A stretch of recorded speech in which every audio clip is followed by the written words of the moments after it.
Hi friends, இப்போ ட்ரெண்டிங்காக போயிட்டுருக்க முறுக்கு ரெசிபி தான் நம்ம ட்ரை பண்ண போகிறோம். ஃபஸ்ட்டு அதுக்கு மிக்சர் ஜாரில் டேட்ஸ் வந்து 5 to 6 ஆட் பண்ணிக்கோங்க. சீடை ரிமூவ் பண்ணிவிட்டு காஷ்மீரி சில்லி பவுடர் இருந்தால் அது 2 to 3 டேபிள் ஸ்பூன்ஸ் ஆட் பண்ணிக்கலாம். என்கிட்ட அது இல்லை, அதனால் நார்மல் சில்லி பவுடர் ஆட் பண்ணியிருக்கேன். அதோட சால்ட்டு, லெமன் ஜூஸ் கொஞ்சம் ஆட் பண்ணி வாட்டர் லைட்டாக ஆட் பண்ணி நல்லா ஃபைன் பேஸ்ட்டாக கிரைண்ட் பண்ணிக்கோங்க.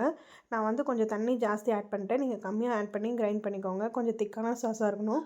அதை வந்து முறுக்கில் மிக்ஸ் பண்ணி நீங்கள் சாப்பிட்டீங்கன்னா வேறு லெவல் டேஸ்ட்டாக இருக்கும். இப்போ இந்த ரெசிபியை வந்து ட்ரை பண்ண ஒரு ஸ்மால் கெஸ்ட்டு வராங்க. அவங்களோட ரிவ்யூ என்னென்னு பார்க்கலாம். ஹாய் கைஸ், இப்போ புதுசாக போயிட்டு இருக்க ட்ரெண்டிங்கான முறுக்கு ரெசிபி மாதிரி செஞ்சுட்டு இருக்காங்க. அதெல்லாம் இன்னைக்கு செஞ்சுருக்கோம். எப்படி இருக்குன்னு சொல்கிறேன்.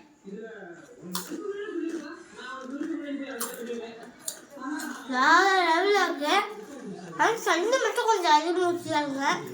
டேஸ்ட் நாங்கள் கொஞ்சம் தண்ணி அதிகமாக ஊற்றிட்டோம். பாய்.